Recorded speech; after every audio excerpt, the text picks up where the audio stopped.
Hey guys, I just put Hugo down for a nap and I'm sitting here on the floor with Theodore as he plays, right honey? I wanted to give you an update on Elsie. I did update you all on my Instagram, and before I jump into it, I just want to say again a huge thank you to everyone over there for all the kind messages and all the words of support and encouragement.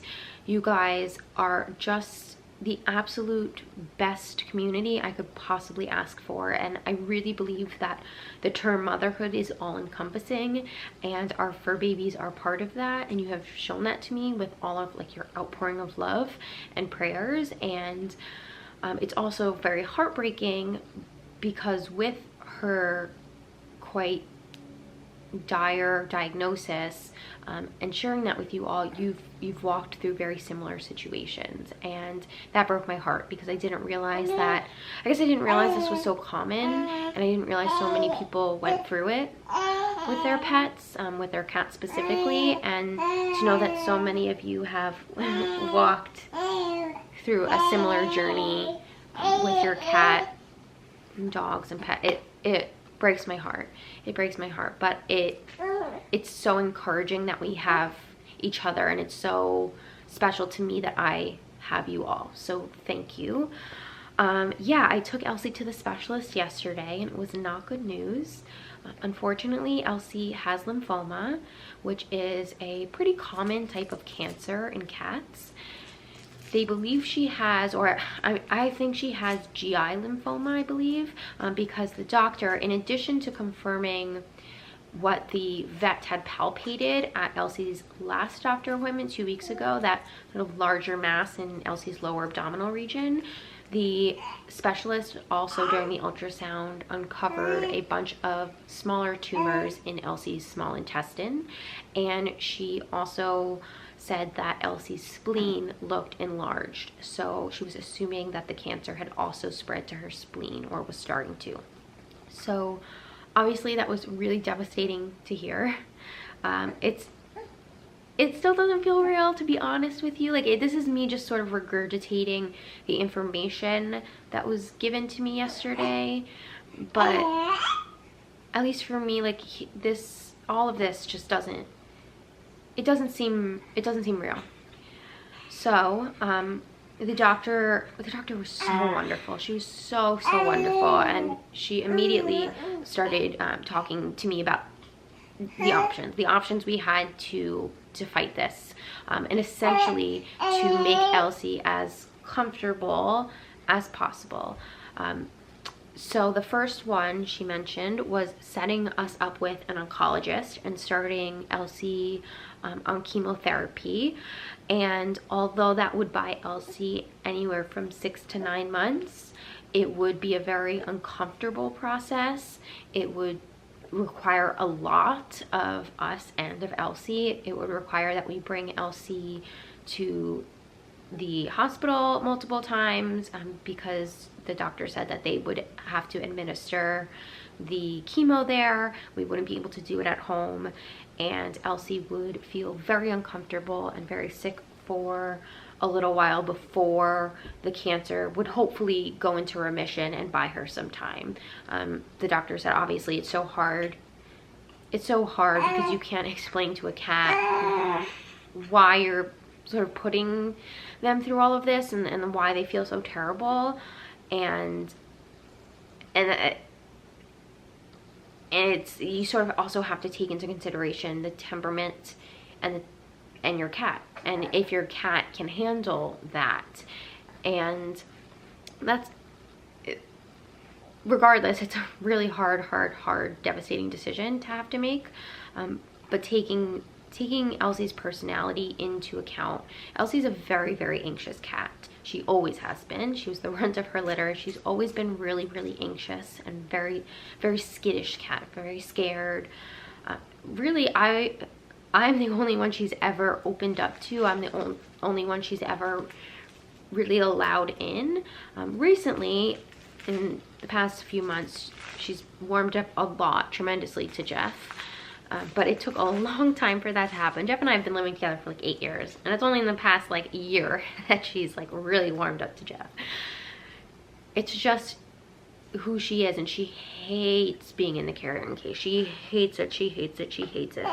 And getting her into the carrying case is like beyond.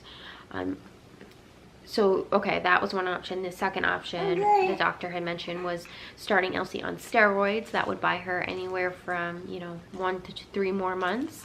The steroids would repress the growth of the tumors, maybe shrink the tumors slightly, but eventually the steroids would stop working and the tumors would continue to grow, and that would be that option.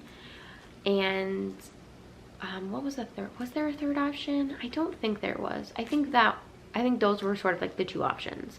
And so I was able to bring Elsie home. I talked to Jeff about it. My mom was actually here yesterday too, which was like such a godsend.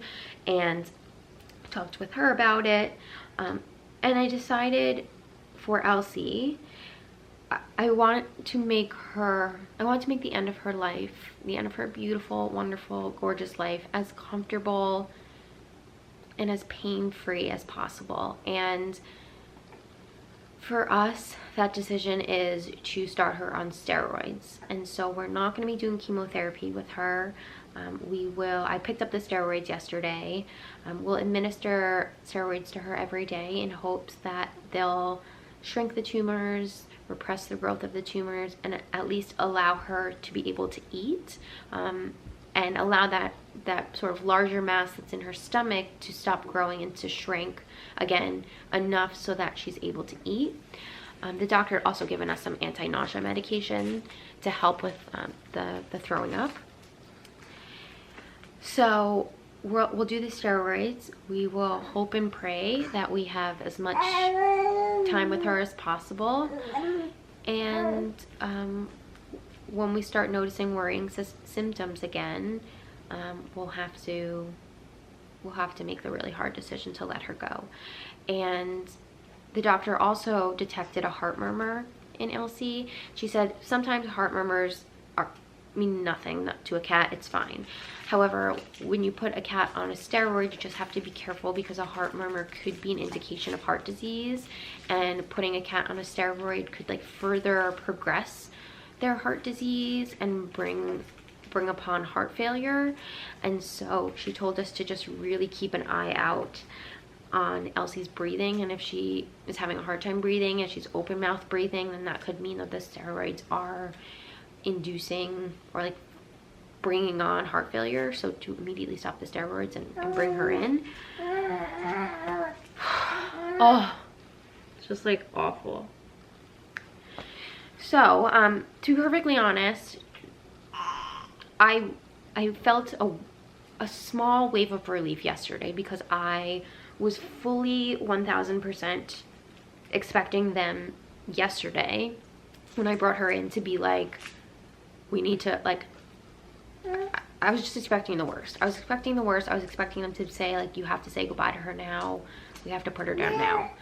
And so the fact that I've been given an extra few months with her is amazing news. My human brain, like I said, still can't fully comprehend what's happening really, and that like she won't be here this Christmas. I can't go into that yet. So that's the update, guys. It's been a pretty rough few days. I'm nervous for her. Last night she hates taking pills, so like wish me luck. My mom was here last night, like I said, and so she gave her the first pill, and tonight I have to give her a pill. It's gonna be brutal, but I'll do it, obviously. But it's weird, like today she's barely been out and she like barely ate, so that's like making me really nervous. Anyway, that's the update. That's the current update, and it's heartbreaking. It's really so sad, but I have to be positive. I also want to and have to just be so grateful for all of the beautiful years we had together, and just